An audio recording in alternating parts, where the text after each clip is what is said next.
আমন্ত্রণ জানাচ্ছি আমাদের নিয়মিত আয়োজন বিজনেস আওয়ারে। ব্যবসা বাণিজ্য আর অর্থনীতির খবর নিয়ে রবি থেকে বৃহস্পতিবার ঠিক দুপুর 1টায় প্রচারিত হচ্ছে এই অনুষ্ঠান। আয়োজনে থাকছে দেশ বিদেশের ব্যবসা বাণিজ্যের সবশেষ খবর ও খবরের বিশ্লেষণ। এছাড়াও আছে শেয়ার বাজার ও মুদ্রা বাজারের আপডেট। আজ পুরো সময় আপনাদের সাথে আছি আমি মুরসালিন হক জুনায়েদ। দীর্ঘমেয়াদে অর্থায়নের জন্য আসতে হবে পুঁজিবাজারে, আর ভালো কোম্পানি তালিকাভুক্ত করতে ভাবতে হবে শেয়ারের দাম নির্ধারণ নীতি নিয়ে। সোমবার রাতে মার্চেন্ট ব্যাংকার্স অ্যাসোসিয়েশন BMBA আয়োজিত কর্মশালায় বক্তারা এসব কথা বলেন। জানান, তালিকাভুক্ত কোম্পানিগুলোর আর্থিক প্রতিবেদন নিয়ে সন্দেহের কথা। পরামর্শ দেওয়া হয় স্বচ্ছ মূল্য সংবেদনশীল তথ্য প্রকাশের। ক্ষমতার পট পরিবর্তনে পুঁজিবাজারে বিনিয়োগকারীদের আশার সঞ্চার হলেও টেকেনি বেশি দিন। উত্থান পতন আর তারল্য সংকটে দেখা দেয় অস্থিরতা। এরই মধ্যে আস্থা ফেরাতে নেওয়া হয়েছে নানা উদ্যোগ।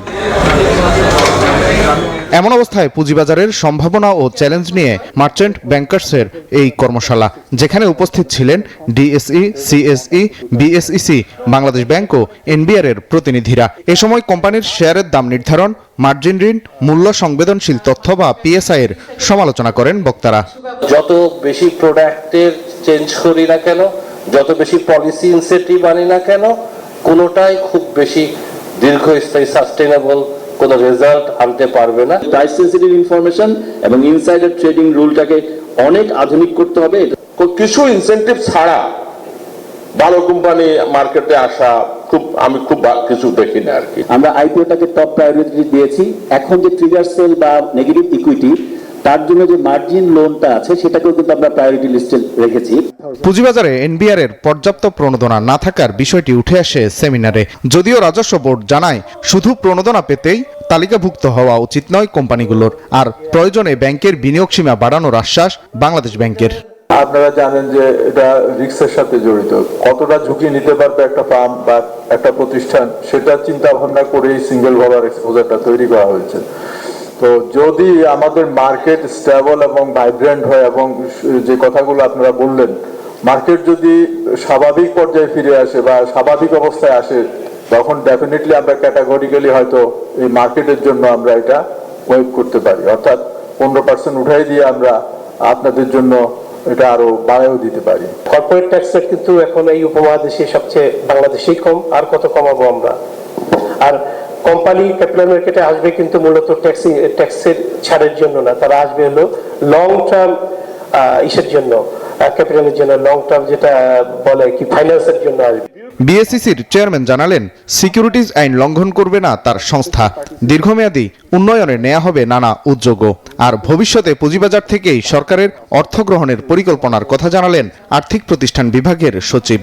আমাদের যে তালিকাভুক্ত যে কোম্পানি, তার যে ট্যাক্স এবং যারা তালিকাভুক্ত না তাদের যে ট্যাক্স, তো এই স্প্রেডটা যদি একটু বড় না হয়, মানে কাছাকাছি থাকে, সঙ্গত কারণেই যারা তালিকাভুক্ত না তাদের তো স্বাভাবিক এত রুলস রেগুলেশনস আছে এখানে আইপিওভুক্তর জন্য, স্বাভাবিক কারণেই তারা একটু দূরে থাকতে চাইবে। কিভাবে আসলে আমরা একটা কোঅর্ডিনেটেড ফিনান্সিয়াল সিস্টেম তৈরি করতে পারি, যেখানে আসলে এখন আমরা যেটা পুরোপুরি মানি মার্কেট মুখী থেকে এটা যাতে সব দিকে সমানভাবে এবং সুষ্ঠুভাবে যায়। কারণ দেখেন, যেটা আমাদের সেক্রেটারি স্যার বলেছেন, ব্যাংকিং এর কি অন্তরায়, আসলে ব্যাংকিংকে সেভ করার জন্য ক্যাপিটাল মার্কেটকে রাইজ করতে হবে। আলোচনায় গুরুত্ব পায় পুঁজিবাজারে দীর্ঘমেয়াদে বিনিয়োগের বিষয়টি। লঞ্চ করতে চাই যেমন। ওয়ালিদ সাকিব, নিউজ 24, ঢাকা।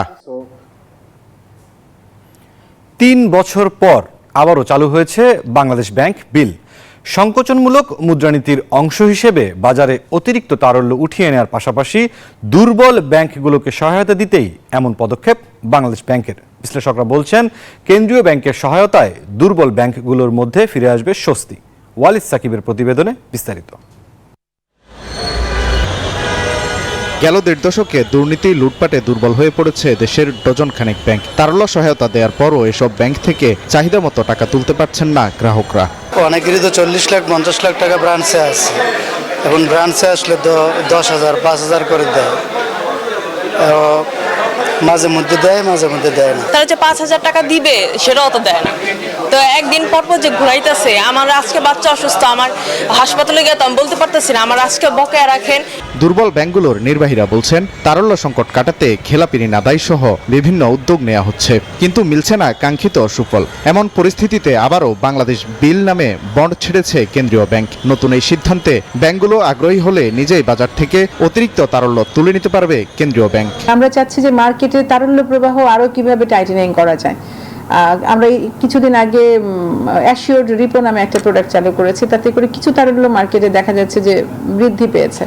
তো এটাকে আসলে এই সংকোচনমূলক মুদ্রানীতির অংশ হিসেবে আমরা বাংলাদেশ ব্যাংক বিল এটা নিলাম করার জন্য পদক্ষেপ গ্রহণ করেছি। ইতিমধ্যে নোটিশ জারি করা হয়েছে। বিশ্লেষকরা বলছেন নতুন এই কৌশল কার্যকর হলে কিছুটা ঘুরে দাঁড়িয়ে আস্থা ফিরবে দুর্বল ব্যাংকগুলোতে।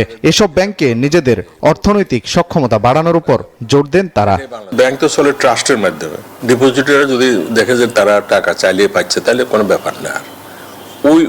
ওই ব্যাপারটাকে মানে ডিপোজিটার্স কনফিডেন্সটাকে আফোল্ড করতে হবে। যে ব্যাংকগুলো দুর্বল ব্যাংক, সেই ব্যাংক থেকে টাকা নিয়ে কিন্তু সবল ব্যাংকের কাছে আসতেছে, তাই না?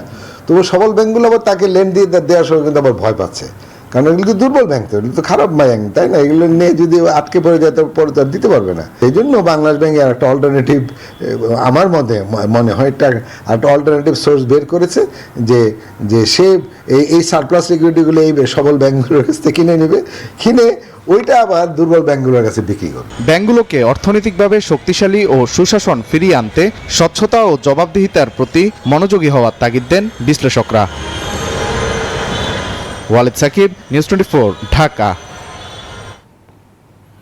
দর্শক, এবার আমাদের নিয়মিত যে সংবাদ বিশ্লেষণের আয়োজনটি, সেটি আজকের বিষয়ে ঠিক করা হয়েছে তারল্য সংকট সমাধানে ব্যাংক বিল। এই বিষয়ে কথা বলার জন্য আমাদের সাথে যুক্ত হয়েছেন ব্যাংকিং খাত বিশ্লেষক মাজেদুল হক। আমরা মাজেদুল হককে আমন্ত্রণ জানাতে চাই বিজনেস আওয়ার অনুষ্ঠানে। জনাব মাজেদুল হক, আপনাকে স্বাগত বিজনেস আওয়ার অনুষ্ঠানে। আপনি শুনতে পাচ্ছেন আশা করি? ধন্যবাদ। জি জনাব মাজেদুল হক, আমরা তারল্য সংকট সমাধানে ব্যাংক বিল যে বিষয়টি নিয়ে আলোচনা করতে চাচ্ছি। আজ শুরুর প্রশ্নটি যেটি করতে চাচ্ছি যে সংকোচনমূলক মুদ্রানীতির একটি অংশ হিসেবে মূলত এই প্রক্রিয়াটি আবার চালু করতে যাচ্ছে কেন্দ্রীয় ব্যাংক। এটি 3 বছর আগেও ছিল একটি প্রক্রিয়া। সার্বিকভাবে আপনি কি মনে করেন যে এটি আসলে কতটা সুবিধা দেবে? যে দেখুন, যে ব্যাংকগুলো যে তারল্য সংকট চলছে, এটা কিন্তু আসলে 1.5 থেকে 2 বছর ধরে কিন্তু এটা চলছে। এবং ব্যাংকগুলো যেটা 5ই আগস্টের পূর্বে যেটা ছিল, সেটা হচ্ছে যে কারেন্ট অ্যাকাউন্ট নেগেটিভ হওয়া সত্ত্বেও বাংলাদেশ ব্যাংক টাকা ছাপিয়ে দিত, এবং এতে করে দেখা যাচ্ছে যে মূল্যস্ফীতি বেড়ে গেছে। আচ্ছা, এখন বাংলাদেশ ব্যাংক, কেন্দ্রীয় ব্যাংক যেটা করছে সেটা হচ্ছে যে আপনার ইনফ্লেশনটাকে কন্ট্রোল করার জন্য মুদ্রানীতিটাকে সংকোচনমূলক করছে, এবং এটার মাধ্যম দিয়ে যেটা দেখা যাচ্ছে বিল বন্ডের মাধ্যম দিয়ে তারা টাকা উঠায় নেওয়ার একটা সিদ্ধান্ত নিছে, এটা হচ্ছে অতি সংকোচনমূলক একটা নীতি। কিন্তু আমার কাছে মনে হচ্ছে যে আরেকটা বিষয় আমি যদি বলি, যে দুর্বল ব্যাংকগুলোকে বলেন বা লিকুইডিটি ক্রাঞ্চ ব্যাংকগুলোতে বলেন, এই ব্যাংকগুলোকে সাপোর্ট দেওয়ার জন্য আসলে সরকার এখন আর টাকা ছাপাতে চাচ্ছে না। আচ্ছা, এখন অনেক ধরনের টুলস আছে ব্যাংকগুলোকে বাঁচানোর জন্য, সেটা ঠিক আছে।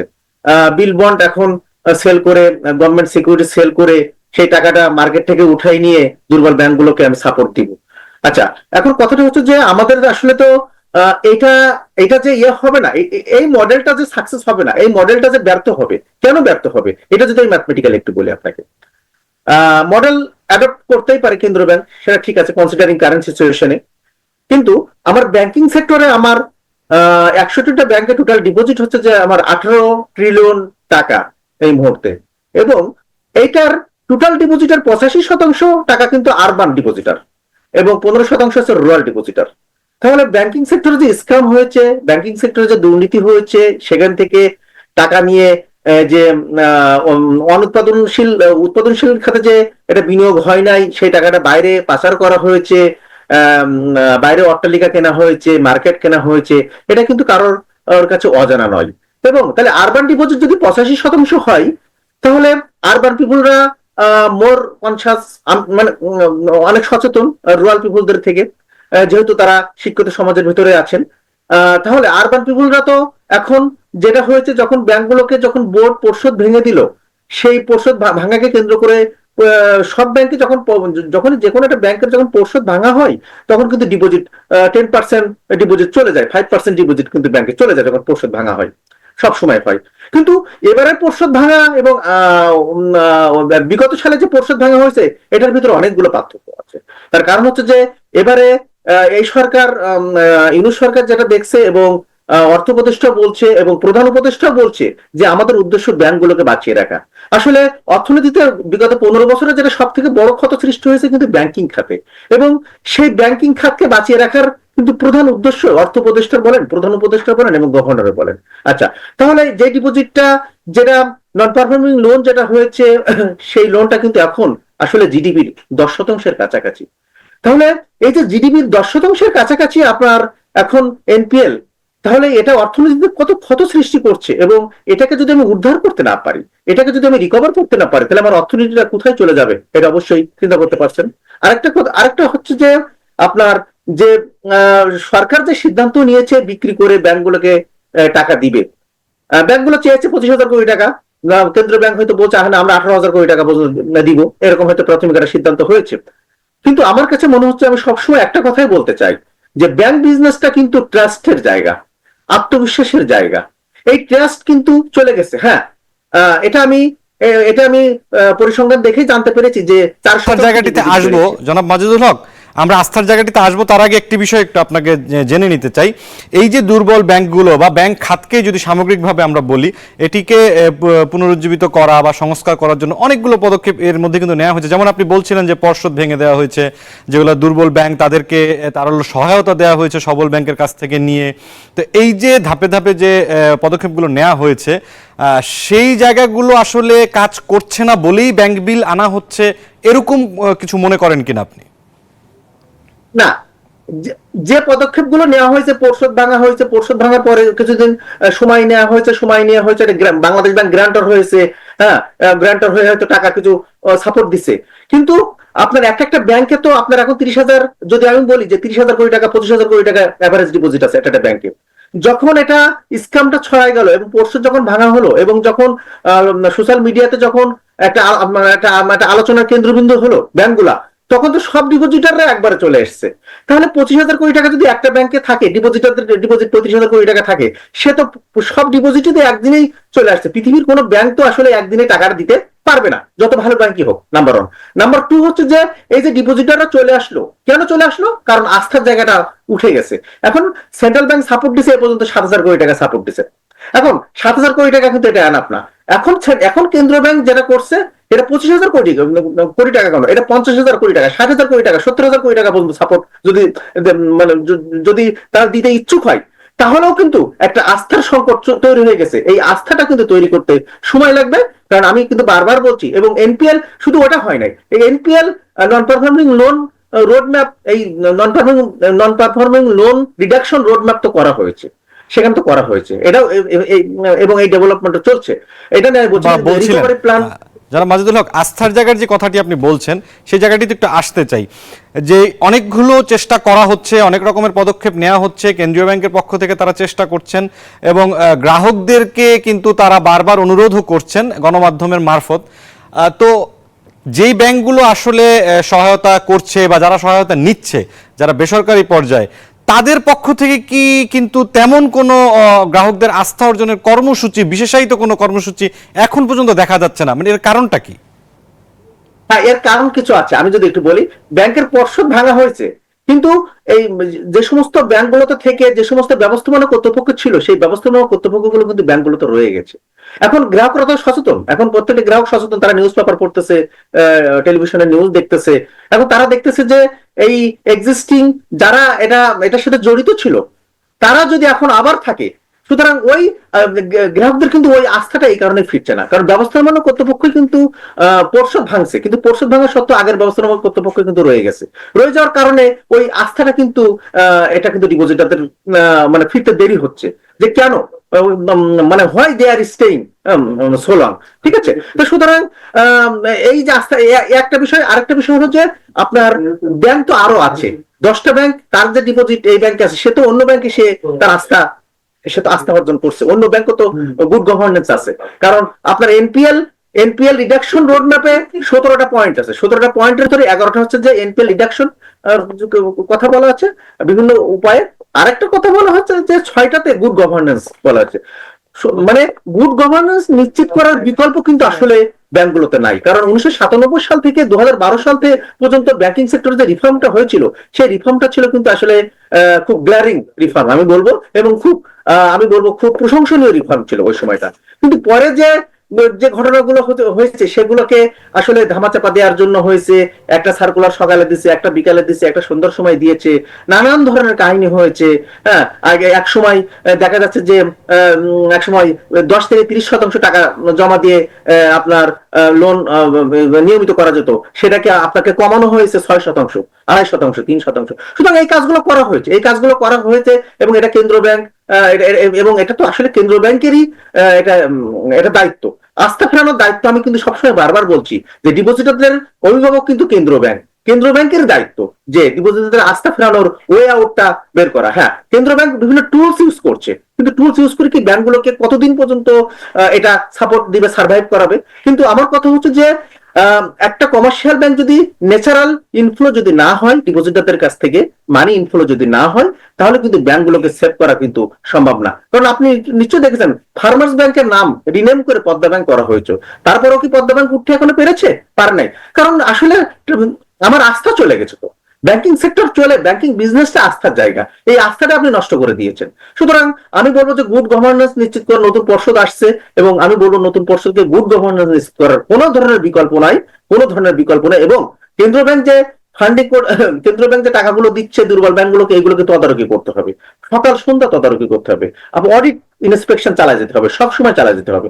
এই ফান্ডটার জন্য আপনার মানে আনপ্রোডাক্টিভ সাইডে আপনার না যায়। এই ফান্ডটার জন্য প্রত্যেকেই আমি বলবো যে ভিখারি পর্যন্ত যেন ওটা টাকাটা 500 টাকা পালো সেটা টাকাটা ইকুয়াল ডিস্ট্রিবিউশন যেন হয়, যে টাকাটা কেন্দ্র ব্যাংক থেকে পাচ্ছে। যদি ইকুয়াল ডিস্ট্রিবিউশন যদি হয়, এই টাকাগুলো যে টাকাগুলো বিড বন্ড সেল করে কেন্দ্র ব্যাংক দুর্বল ব্যাংকগুলোকে সাপোর্ট দিচ্ছে, এই টাকাগুলো যদি আপনার সমভাবে যদি বন্টিত হয়, তাহলে ডিপোজিটরদের আস্থা ফেরানো সম্ভব, যদি এটা কিছুদিন কন্টিনিউ করতে পারে।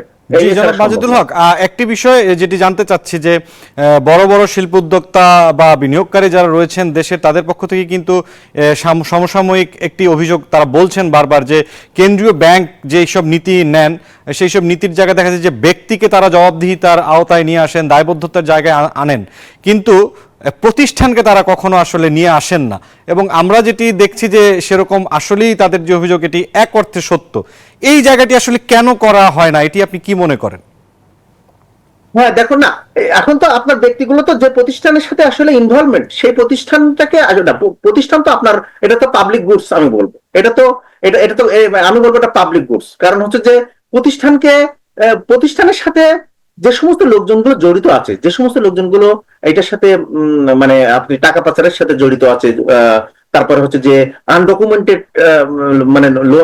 আনডকুমেন্টেড থাকা সত্ত্বেও যে লোনগুলো ডিসবার্সমেন্ট করা হয়েছে, বোর্ড থেকে দেওয়া হয়েছে, এই জিনিসগুলোকে দেখভাল করার দায়িত্ব তো আসলে কেন্দ্র ব্যাংকের। কিন্তু কেন্দ্র ব্যাংক অনেক সময় ওভারলুক করে গেছে। কারণ হচ্ছে যে এখন আমি যদি বলি যে ব্যক্তিকে ধরতে হবে, আমি বাংলাদেশে কি আপনার এই পর্যন্ত আমি আপনাকে 72 সালের পরে কিন্তু কেন্দ্র ব্যাংক ঋণ খেলাপিদের একটা ছবি পাবলিশ করছিল, ঋণ খেলাপিদের ছবি। এটা কিন্তু যে গভর্নর ওই সময় ছিল, ওই গভর্নর কিন্তু চাপের ভিতরে পড়ে গেছিল। সুতরাং এটার পরে আর দেখা যায় নাই। সুতরাং ঋণ খেলাপিদের কিন্তু আমি বলবো যে গ্লোবাল পাওয়ার রাখে, তারা কিন্তু গ্লোবাল পাওয়ার রাখে। সুতরাং ঋণ খেলাপিদেরকে দমন করা এত সহজ না। এবং এটা কি বাংলাদেশে 1972 সালের পরে এটা কি কখনো হয়েছে? আমার কাছে মনে হয় না যে কখনো হয়েছে। সুতরাং এটা আবার ফিরে আসবে। এটা যদি আপনার ডেমোক্রেটিক গভর্নমেন্ট আবার চলে আসে, আবার কিন্তু অলিগার্ক তৈরি হবে, এই ব্যাংকিং সেক্টরে অলিগার্ক আবার তৈরি হয়ে যাবে। সুতরাং এটা কিন্তু বাংলাদেশে কখনো দেখা যায় নাই। বাংলাদেশে আসলে এক্সাম্পলারি পানিশমেন্ট আসলে কখনো হয় নাই, কোনো অন্যায় এক্সাম্পলারি পানিশমেন্ট, দৃষ্টান্তমূলক শাস্তি বাংলাদেশে কখনো হয় নাই। এবং কেন্দ্র ব্যাংক দেখাতে পারে নাই, দুর্নীতি দমন কমিশনও দেখাতে পারে নাই। মানে এটা কখনোই এটা আর্থিক সেক্টরের সাথে যারা আসলে দুর্নীতির সাথে জড়িত, তাদের যে দৃষ্টান্তমূলক যে শাস্তি, সেটা কিন্তু আমি আমার বয়সে দেখিনি, এবং এটা দেখতে পাবো কিনা এটা আমার কাছে একটা স্বপ্ন। জি জনাব মাজেদুল হক, আপনি যেহেতু ঋণ খেলাপির অংশে এসেছেন, এই জায়গাটিতে একটু জানতে চাই যে বাংলাদেশের আর্থিক খাত নিয়ে আমাদের গণমাধ্যম যেভাবে কাজ করছে বা অন্যান্য যেই বেসরকারি গবেষণা প্রতিষ্ঠানগুলো রয়েছে, তাদের দুই পক্ষেরই কিন্তু একটি যেই পর্যবেক্ষণ রয়েছে সেটি হচ্ছে যে সম্পদ কম দামে দেখিয়ে একটি উচ্চ অঙ্কের ঋণ নিয়ে চলে যাওয়া, এটি খুব একটি কমন একটি বিষয় আমাদের বাংলাদেশের আর্থিক খাতে, ব্যাংকিং খাতে বিশেষ করে। তো এই জায়গাটিতে যদি হাত দিতে যায়, সম্প্রতি একটি ব্যাংক কিন্তু প্রায় 1000 কোটি টাকার ঋণ উত্তোলন করতে পেরেছে তারা। তো কিন্তু তারপরেও যেই অঙ্ক চলে যায় সেটিকে আপনার যদি আমরা রিকভারি অর্থে বলি, সেটি তো আসলে এই সম্পদ বিক্রি করে সম্ভব না। আপনি ব্যাংকিং খাত বিশ্লেষক হিসেবে কি মনে করেন, সেই সম্পদগুলোকে আসলে পরিচালনা করে ঋণটা তুলে নেওয়া উচিত নাকি আসলে সম্পদ বিক্রি করে নেওয়া উচিত? হ্যাঁ, আমি বলি যে সম্পদটা আসলে বন্ধক রেখে যে ঋণটা নেওয়া হয়েছে, হয়তো ওভার ভ্যালুয়েশন করা হয়েছে, সম্পদের মূল্য হয়েছে 10 লাখ টাকা, দেখানো হয়েছে 30 লাখ টাকা, কিন্তু ব্যাংক যেটা করছে, ব্যাংক তাকে হয়তো দিছে 15 লাখ টাকা। যদি ব্যাংক যদি তাকে 15 লাখ টাকা দেয়, সম্পদের মূল্য যদি 10 লাখ টাকা হয়, আমার কাছে মনে হচ্ছে যে খুব দ্রুত ওই সম্পদটা বিক্রি করে নেওয়া উচিত। কারণ আমি যদি এখন এটা যদি বিক্রি না করি, তাহলে তো আমার 15 লাখ টাকায় আমি আর পাচ্ছি না, নাম্বার 1। নাম্বার 2, আমি যদি 10 লাখ টাকাও আমি নিতে পারি, রিকভারি করতে পারি, তাহলে আমি 10 লাখ টাকা কিন্তু ডিপোজিটরতে দিতে পারবো। ডিপোজিটরতে দিলে কি হবে, আমার আস্থা অর্জন করতে পারবো। আস্থা অর্জন করলে আমি আবার ডিপোজিটিং গুলো হবে, আবার ব্যাংকিং সিস্টেম আবার সুন্দরভাবে চলবে, আবার আমি ঋণ দিতে পারবো। এবং আপনি যেটা বলছেন যে ওভার ভ্যালুয়েশন, যে সম্পদটা বন্ধক রাখা হয়েছে, এর বিনিময়ে আসলে অনেক টাকা গুলো নিয়ে গেছে তারা, এবং অনেক টাকাও নিয়েছে যে সম্পদের কোনো দৃশ্য, মানে সম্পদের কোনো চিহ্ন কিন্তু দেখা যায় নাই বা খুঁজে পাওয়া যায় নাই।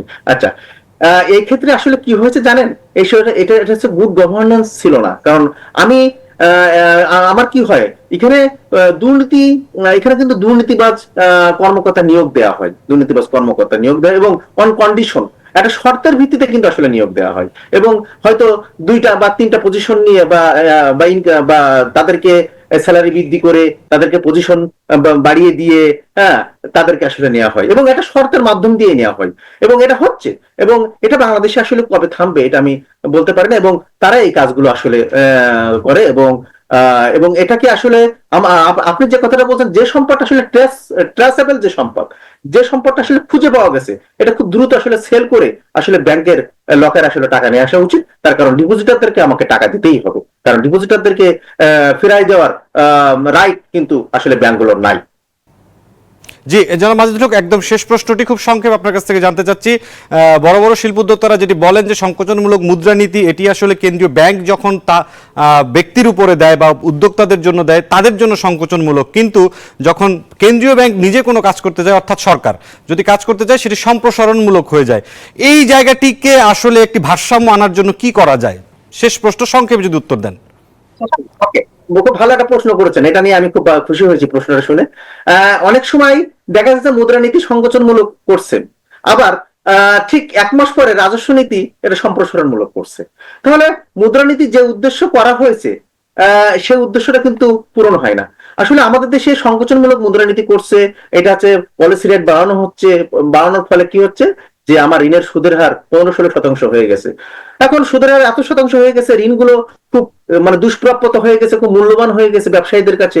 তারা এখন ঋণ নিতে পারছে না, তাদের ব্যবসা পরিচালনা করতে পারছে না, কর্মসংস্থান বাড়ছে না, বেকারত্ব বাড়ছে কিন্তু এই দিক দিয়ে আবার। সুতরাং কেন্দ্র ব্যাংক আমাদের দেশের কনটেক্সটে, আমাদের দেশের ইকোনমিক যে ফিচার, আমাদের দেশের অর্থনীতির যে বৈশিষ্ট্য, সেই বৈশিষ্ট্যতে শুধু সংকোচনমূলক মুদ্রানীতি করলেই মূল্যস্ফীতি কমবে না। আমাদের দেশে অনেকগুলো টুলস একসাথে ইউজ করতে হবে, সংকোচনমূলক মুদ্রানীতি, সংকোচনমূলক রাজস্ব নীতি, একটা ভালো একটা বাজার নীতি। আচ্ছা, বাজারে আপনার প্রতিযোগিতামূলক বাজার থাকতে হবে, আপনার ভোক্তা অধিকার আইনের কাছে যে আইন আছে, বাংলা প্রতিযোগিতা কমিশনের কাছে যে আইনগুলো আছে, এগুলো প্রয়োগ করতে হবে, এবং বাংলাদেশের যে চাঁদাবাজি, সেই চাঁদাবাজিটা বন্ধ রাখতে হবে, সাপ্লাই চেইন ম্যানেজমেন্টটা ভালো রাখতে হবে।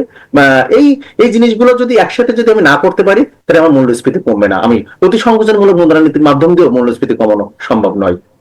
জি জনাব মাজেদুল হক, বিজনেস আওয়ারের সংবাদ বিশ্লেষণে যুক্ত হওয়ার জন্য আপনাকে অসংখ্য ধন্যবাদ।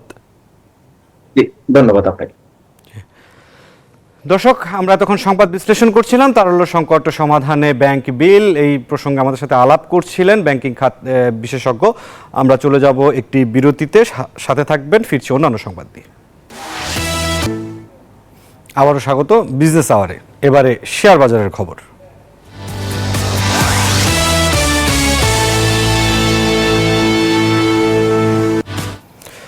দর্শক, ঢাকা স্টক এক্সচেঞ্জের ওয়েবসাইটের মাধ্যমে আমরা প্রতিদিন যে কর্মদিবস সেগুলোতে শেয়ার বাজারের পরিস্থিতি, পুঁজিবাজারের অবস্থা বিশ্লেষণ দেখে নিই। বরাবরের মতো আজও আমরা দেখে নিব ঢাকা স্টক এক্সচেঞ্জের ওয়েবসাইটের মাধ্যমে এই মুহূর্তে কি অবস্থায় রয়েছে আজকের পুঁজিবাজার। এখন পর্যন্ত যে বিষয়টি দেখা যাচ্ছে যে এক ধরনের মিশ্র অবস্থার মধ্যেই রয়েছে আজকের পুঁজিবাজার। ডিএসই এক্স ইন্ডেক্স 9 পয়েন্ট বেড়ে সূচক দাঁড়িয়েছে 5145 পয়েন্টে। সরিয়া ভিত্তিক ইন্ডেক্স 0.42 পয়েন্ট বেড়ে এখন পর্যন্ত 1147 পয়েন্ট দাঁড়িয়েছে সূচক। তবে বিশেষায়িত যে 30টি কোম্পানির ইন্ডেক্স সেটি কিন্তু নিম্নমুখী অবস্থায় রয়েছে, সেটি 0.12 পয়েন্ট কমেছে এবং এই মুহূর্তে সূচক দাঁড়িয়ে আছে 1896 পয়েন্টে। এখন পর্যন্ত 219 কোটি টাকার লেনদেন হয়েছে। হাতবদল হওয়া শেয়ার এবং মিউচুয়াল ফান্ড কোম্পানিগুলোর মধ্যে 144টি কোম্পানির শেয়ারের দাম বেড়েছে, শেয়ারের দাম কমেছে 171টি কোম্পানি এবং অপরিবর্তিত রয়েছে 82টি কোম্পানির দাম। এরপরে আমরা নিয়মিত যে বিষয়টি দেখে নেই আমাদের বিদেশি মুদ্রার যে অবস্থা, কত দামে কেনা এবং কত দামে বিক্রি হচ্ছে সেই বিষয়গুলো আমরা দেখে নেওয়ার চেষ্টা করব।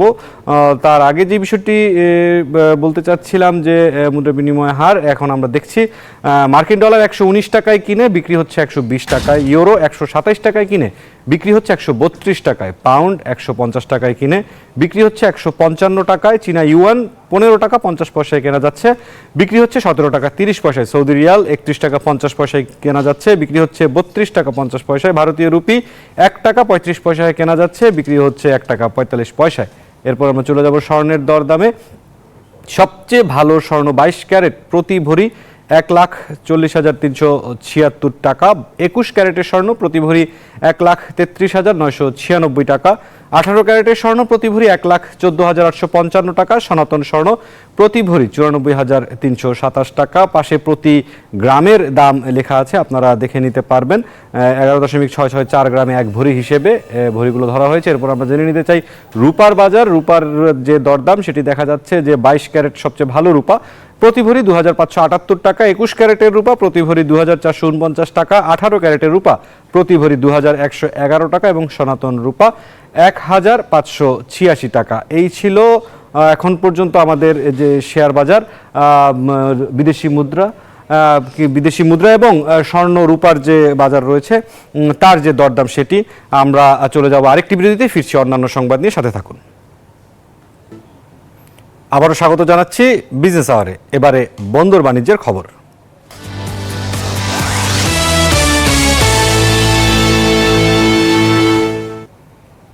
রমজান সামনে রেখে নিত্যপণ্য সরবরাহ বৃদ্ধির কাজ শুরু করেছে সরকার।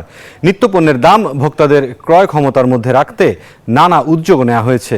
তবে এতেও বাজার নিয়ন্ত্রণ থাকবে কিনা সন্দেহ খুচরো ব্যবসায়ীদের। অন্যদিকে ক্যাব বলছে দ্রুত পণ্য আমদানি করে মজুদ বাড়াতে হবে, অন্যথায় সরবরাহ না থাকার অজুহাতে অসাধু ব্যবসায়ীরা ভোক্তার পকেট কাটবে। আসন্ন রমজানে নিত্যপণ্যের দাম ভোক্তাদের ক্রয় ক্ষমতার মধ্যে রাখতে পণ্য আমদানি, শুল্ক হ্রাস সহ নানা উদ্যোগ নিচ্ছে অন্তর্বর্তী সরকার। তবে এতেও বাজার নিয়ন্ত্রণে থাকবে কিনা তা নিয়ে সংশয় রয়েছে ভোক্তাদের মনে। মূল্য নিয়ন্ত্রণে অভ্যন্তরীণ বাজারে পণ্যের সরবরাহ নিশ্চিত করার জন্য আমদানিকারক এবং খুচরা বিক্রেতাদের মধ্যে সমন্বয় করার কথা বলছেন ব্যবসায়ীরা। এই যে বড় বড় কোম্পানিরা আছে, এদেরকে যদি চাপ সৃষ্টি করে, বাজারে অ্যাভেলেবেল মাল আছে কিন্তু এরা সংকট করে কি জন্য? মুনাফা করার জন্য। সামনের রমজানে যদি সেই পরিমাণে চাহিদা অনুযায়ী যদি চলাচল আসে, ইনশাল্লাহ বাড়ার সম্ভাবনাটা কম থাকবে। আমদানিকারকদের দাবি বৈষম্য দূর করে এলসি খুলতে সকল ব্যবসায়ীকে সমান অগ্রাধিকার দিতে হবে। 50 থেকে 60% বাজারজাত করতেন, তাদের বিকল্প হিসেবে যারা ছোট আমদানিকারক, মাঝারি আমদানিকারক আছে তাদেরকে অর্থাৎ আমদানির ক্ষেত্রে বড় একটা সুযোগ দিলে আমার মনে হয় বাজারটা প্রতিযোগিতামূলক বাজার হবে, বাজারে সরবরাহ বাড়বে। দ্রুত পণ্য আমদানি করে মজুদ বাড়ানোর তাগিদ ক্যাবের। অন্য ব্যবসায়ীদেরকে মানে বিভিন্নভাবে উদ্বুদ্ধ করে তারা যেন আমদানি করতে পারে সেই ধরনের একটা পরিবেশ তৈরি করে মজুদটা বাড়ানোর জন্য ব্যবস্থা করা, এলসি খোলা বা পণ্য আমদানির যে সরবরাহ এটা বাড়ানোর জন্য উদ্যোগ নেওয়া। বাজার নিয়ন্ত্রণ ও তদারকিতে সমন্বিত উদ্যোগ নেওয়ার পরামর্শ দেন অর্থনীতিবিদরা। আইন শৃঙ্খলা বাহিনীর সহযোগিতা নিয়ে সরকারকে অসাধু ব্যবসায়ীদের যে কারসাজি সেটিকে যে কোনো মূল্যে রুখে দিতে হবে। দ্বিতীয়ত হচ্ছে আমাদের যে পণ্য সামগ্রী সরবরাহ ব্যবস্থা এটিকে নিরবচ্ছিন্ন রাখতে হবে। প্রতিবারের মতো রমজানে এবারে যেন নিত্যপণ্যের দাম বাড়ানোর মহোৎসব তৈরি না হয় সে বিষয়ে কার্যকর ব্যবস্থা নেওয়ার দাবি জানান সর্বস্তরের মানুষ। আকরাম হোসাইন, নিউজ 24, চট্টগ্রাম। দর্শক, এবারে জনপদে শিল্প ও বাণিজ্যের খবর।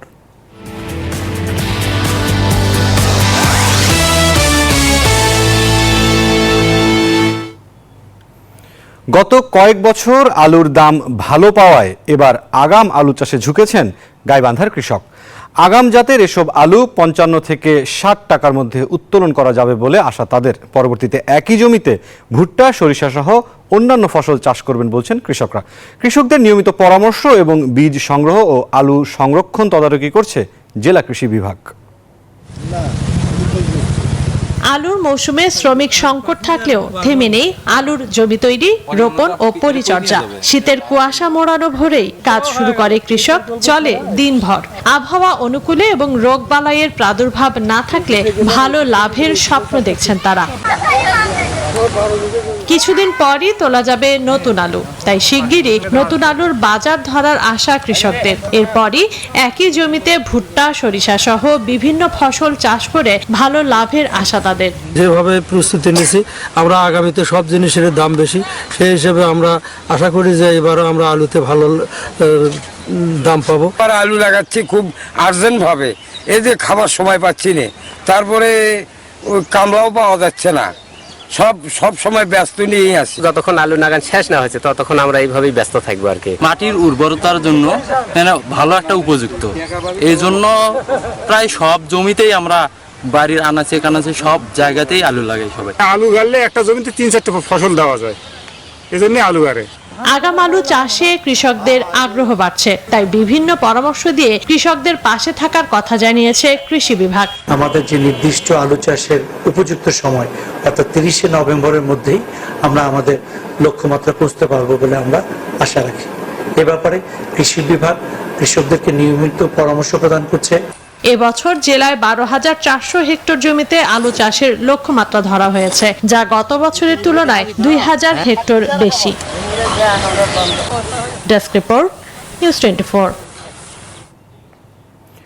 মৌলভীবাজারের কমলা বাগানে বিভিন্ন রোগে আক্রান্ত হয়ে মারা যাচ্ছে হাজার হাজার গাছ। ফলন বাঁচাতে দিশেহারা কমলা চাষী কৃষি বিভাগের শরণাপন্ন হলেও চতুর্মুখী আক্রমণ ঠেকাতে ব্যর্থ হচ্ছেন তারা। আর এই ক্ষতির জন্য কৃষি বিভাগের দীর্ঘদিনের উদাসীনতাকে দুষছেন কৃষক। তাই কমলা চাষ থেকে মুখ ফিরিয়ে নিচ্ছেন অনেকে। কুড়িতেই স্বপ্ন ফিকে হচ্ছে মৌলভীবাজারের কমলা চাষিদের। অজানা রোগে আক্রান্ত হয়ে কমলা পরিপক্ক হওয়ার আগেই ঝরে পড়ছে, শুকিয়ে যাচ্ছে গাছ। এতে দুশ্চিন্তার ভাঁজ বাগান মালিক ও চাষিদের কপালে। ফলন ভালো না হওয়ায় অপরিপক্ক কমলা বিক্রি করতে বাধ্য হচ্ছেন কমলা চাষিরা। তারা বলছেন বাগানগুলো পাহাড়ি এলাকায় হওয়ায় পোকামাকড়ের আক্রমণ কিছুটা বেশি। আগে আমরা জানতাম না যে উলুহুকে খাইলে, তারারে কইলে তারা আইয়া চাইন কয়টা এই সেই ক্যান্সার মেন্সার এই সেই ইয়া মরি যায়। গাছগুলারে রোগে ধরছে, ওষুধপত্র দিতে পারছি না। রোগবালাই থেকে বাগান বাঁচাতে বিভিন্ন কীটনাশক ব্যবহার করেও সুফল পাচ্ছেন না তারা। একটি গাছে 50 থেকে 2,500 পর্যন্ত কমলা হয়, কিন্তু পোকার আক্রমণের পরপরই ঝরে পড়ে কমলা। মালটার দিকে কিংবা অন্যান্য ফলের দিকে যাচ্ছে, যদিও এই রোগ থেকে ওনারা মুক্তি পাচ্ছেন না কিংবা গাছগুলো বাঁচাতে পারছেন না। পরিচর্যা আমরা জানি না, বেশি কমলা ধরলে বা 2 বছর গাছটা মরল। সরকার থেকে সাহায্য পাইলে তো আরো উপযোগিত হইতো।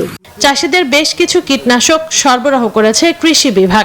সমস্যা সমাধানে একটি উচ্চ পর্যায়ের দল আসবে বলে জানিয়েছে তারা। অনেক আগ্রহ তাদের কমে গিয়েছে, তারপর আমরা চেষ্টা করছি নতুন জাতগুলো দেওয়ার, কারণ পুরনো গাছের রোগাক্রান্ত বা রোগের আক্রমণ বেশি হয়।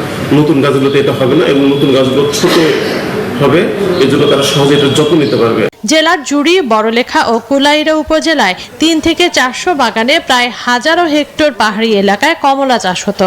বর্তমানে জুড়িতে মাত্র 96.5 হেক্টর জমিতে 95টি কমলা বাগান রয়েছে। Desk report, news 24। এবারে বিশ্ব বাণিজ্যের খবর।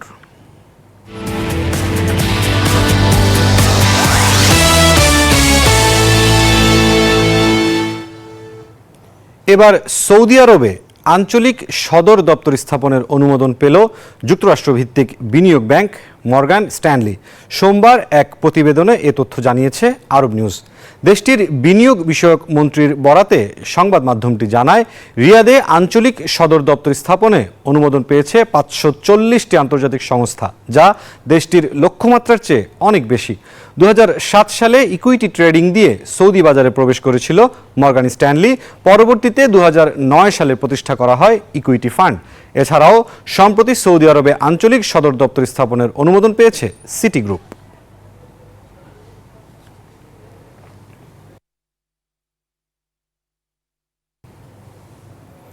বাংলাদেশ থেকে দক্ষ কর্মী নিতে আগ্রহ প্রকাশ করেছে মধ্য এশিয়ার বৃহত্তম তেল সমৃদ্ধ দেশ আজারবাইজান।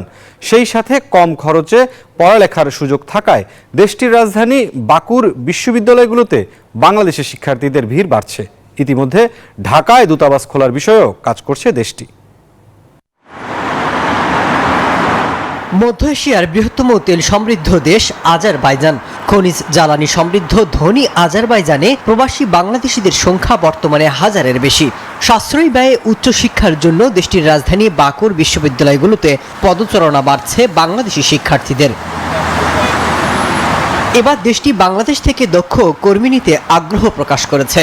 জ্বালানি বাণিজ্যের পাশাপাশি আজারবাইজানের উল্লেখযোগ্য খাত জাহাজ নির্মাণ শিল্প, যেখানে দক্ষতা দেখিয়ে চলছেন প্রায় 500 বাংলাদেশি কর্মী। গেল 14 নভেম্বর প্রধান উপদেষ্টা ডক্টর মোহাম্মদ ইউনুস এবং দেশটির প্রেসিডেন্ট আলিয়েভের বৈঠকের পর নতুন সম্ভাবনা উকি দিচ্ছে বাংলাদেশি কর্মসংস্থান ইস্যুতে। এছাড়া দ্বিপক্ষীয় সম্পর্ক নতুন উচ্চতায় নিতে 2025-এর প্রথম দিকে আজারবাইজান সরকারের উচ্চ পর্যায়ের প্রতিনিধি দলকে বাংলাদেশ সফরে পাঠাবেন বলে জানান দেশটির প্রেসিডেন্ট ইলহাম। সেই সাথে বাংলাদেশে বিনিয়োগ, ব্যবসা বাণিজ্য এবং আন্তর্জাতিক সহায়তার সম্ভাবনা থাকায় ঢাকায় দূতাবাস খোলার বিষয়টিও পর্যালোচনা করছে বাকু। মাসুদ রানা, নিউজ 24। এই ছিল বিজনেস আওয়ারের আজকের আয়োজনে। সাথে থাকার জন্য ধন্যবাদ সবাইকে।